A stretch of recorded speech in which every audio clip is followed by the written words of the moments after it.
شب معراج بھی گزری ہے، اور کئی لوگ بیچارے ہمارے کمزور العقیدہ جو مومنین ہوتے ہیں وہ شب معراج کے حوالے سے کچھ ایسے شعر و شاعری کرتے ہیں جس میں تھوڑا بہت کفر بھی پایا جاتا ہے، اور وہ بھی اسی پوائنٹ کی وجہ سے۔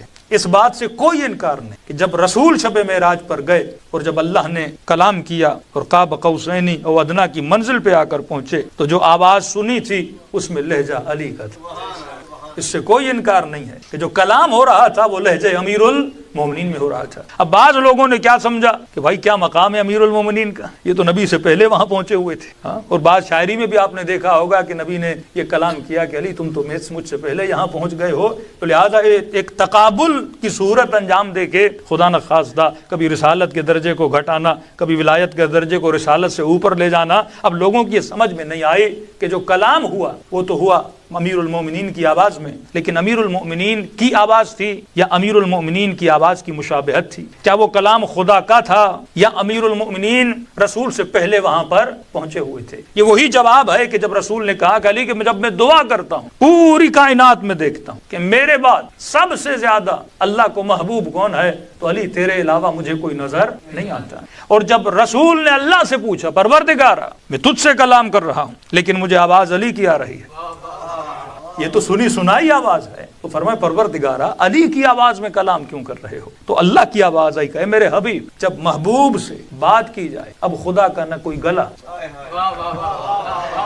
نہ خدا کی اپنی کوئی آواز، ظاہر ہے آواز بنتی ہے حنجرے سے نا، آواز کیسے ترتیب پاتی ہے؟ کوئی گلا ہو، ہوا اندر جائے، کوئی جسم ہو، تب جا کے ایئر اس آواز کو کریٹ کرتی ہے اور بناتی ہے۔ کہ حبیب میرا کوئی ہنجرہ نہیں، میں جسم رکھتا نہیں، تو ظاہر کلام کروں موسیٰ سے کروں یا احمد سے کروں یا عیسیٰ سے کروں یا مریم سے کروں تو آواز کس گلے سے ہو، آواز کیسی ہو؟ اب ظاہر ہے کہ یہاں پہ اتنے مومنین موجود ہیں اور کوئی مجھ سے بات کرنا چاہے تو میں کس کی آواز کو سننا پسند کروں گا؟ تو انسان کی فطرت ہے کہ اگر محبوب کی آواز آئے تو اس آواز میں تسکین ہوتی ہے۔ کسی مومن نے کہا مولانا میں نے 10 سال بعد اپنے والد کو خواب میں دیکھا، کہا ایسی تسکین ملی کہ 10 سال کے بعد مجھے اپنے والد کی آواز سنائی، کہ اس آواز میں وہ سکون تھا کیونکہ باپ سے محبت ہے، اور 10 سال بعد وہ آواز سنائی دیتی ہے تو وجود کو تسکین ملتی ہے۔ تو یہاں پہ جواب خدا نے دیا کہ حبیب نے کہا کہ پروردگار علی جب دعا کرتا ہوں تو پوری کائنات میں دیکھتا ہوں کہ اللہ کو سب سے زیادہ میرے بعد محبوب کون ہے تو علی تیرا وجود ہے۔ یہاں اللہ نے کہا حبیب میں نے تیرے دل میں جھانک کے دیکھا کہ میرے بعد سب سے زیادہ تیرے وجود میں محبت کس کی ہے، تو حبیب علی کے علاوہ کوئی نظر نہیں آیا، لہذا چاہا کہ محبوب سے محبوب کی آواز میں بات کی جائے تاکہ محبوب کو لذت و سکون عطا کیا جائے۔ صلوات پڑھے محمد و آل محمد۔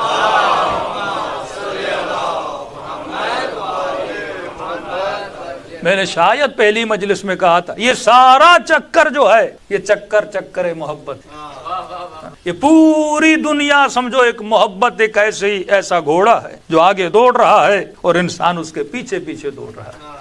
ورنہ بتائیے عقیق کا پتھر ہو یا مثلا سونے کا پتھر ہو یا کوئی چاندی ہو، یہ تو پتھر نہ مٹیریل چیز ہے، لیکن سونے کی ویلیو کیوں زیادہ ہے؟ کیونکہ اس کی قیمت زیادہ ہے۔ جب قیمت زیادہ ہوتی ہے تو محبت اس سے زیادہ ہوتی ہے۔ کسی سے پوچھا گیا اس جنت میں جاؤ گے جہاں حسین نہ ہو؟ کہا نہیں۔ کہ اس جنت میں جاؤ گے جہاں علی نہ ہو؟ کہا نہیں۔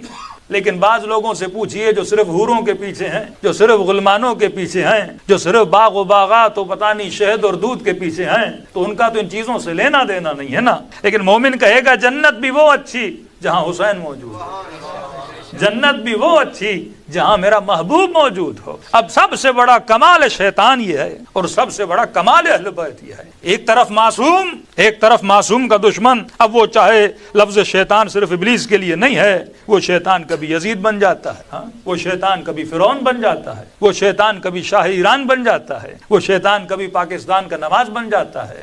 اب شیطان بدلتے رہتے ہیں، مختلف شکلوں میں بدلتے رہتے ہیں، شیطان صورت بدلتا ہے، کردار اس کا وہی رہتا ہے۔ شیطان کا کام کیا ہے کہ دلوں میں جو محبت کے خانے ہیں ان کو غلط چیز سے بھر دیا جائے۔ آپ تصور کریں کہ آپ کو خدا نے ایک ظرف دیا ہے جو قلب کی صورت میں ہے، قلب ایک ظرف ہے، قلب ایک برتن ہے۔ بچوں کو سمجھائیے کہ دل کیا ہے؟ ایک برتن ہے، ظرف کہتے ہیں برتن کو۔ مظروف کہتے ہیں جو چیز اس میں ڈالی جاتی ہے.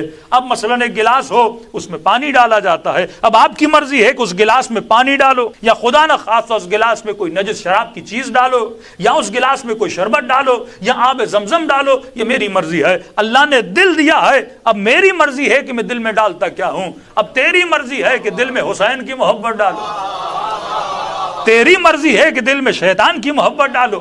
مجلس کا کام یہ ہے کہ تمہارے دلوں کو حسین کی محبت سے بھر دیا جائے. کہ پوچھے مولانا مجلس میں بچوں کو کیوں لائیں, اپنی نسلوں کو کیوں لائیں؟ ارے مجلس تمہارے قلب کے ظرف کو بھر دیتی ہے. یہ مجلس ہے جو انسان کو حسین کے قریب لے جاتی ہے, یہ محفل ہے جو انسان کو عباس کے قریب لے جاتی ہے, یہ مجلس ہے جو انسان کو زینبی کردار بناتی ہے. تو مجلس ہے ظروف قلب کو بھرنے کے لیے ہے. دل خدا نے سب کو دیا ہے, وہ انگریز ہو, وہ کرسچن ہو, وہ جو ہو, وہ مسلم ہو, وہ ہندو ہو, وہ دیوبند ہو یا شیعہ ہو, دل سب کے پاس ہے. اب دیکھیے سب کی ڈائریکشن کیوں الگ ہے؟ کیونکہ دلوں کی محبتیں الگ الگ ہیں. یہاں علی کی محبت آئی تو قبلہ نجف بنا, یہاں ابو سفیان کی محبت آ گئی تو قبلہ وہابی بن گئے. تو جس کی محبت ہوتی ہے ویسا قبلہ بن جاتا ہے, ویسی ڈائریکشن بن جاتی ہے. بڑا سمپل ہے. اگر آپ نے بچے کو مومن بنانا ہے, پہلے دیکھو اس کے دل کے اندر محبت کس کی ہے.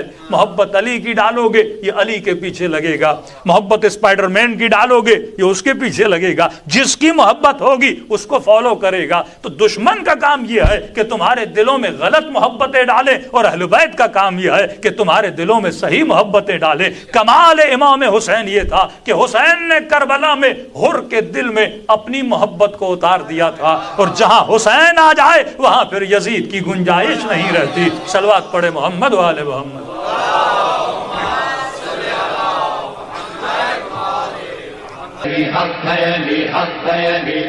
جدھر حق ہے ادھر مولا, جدھر حق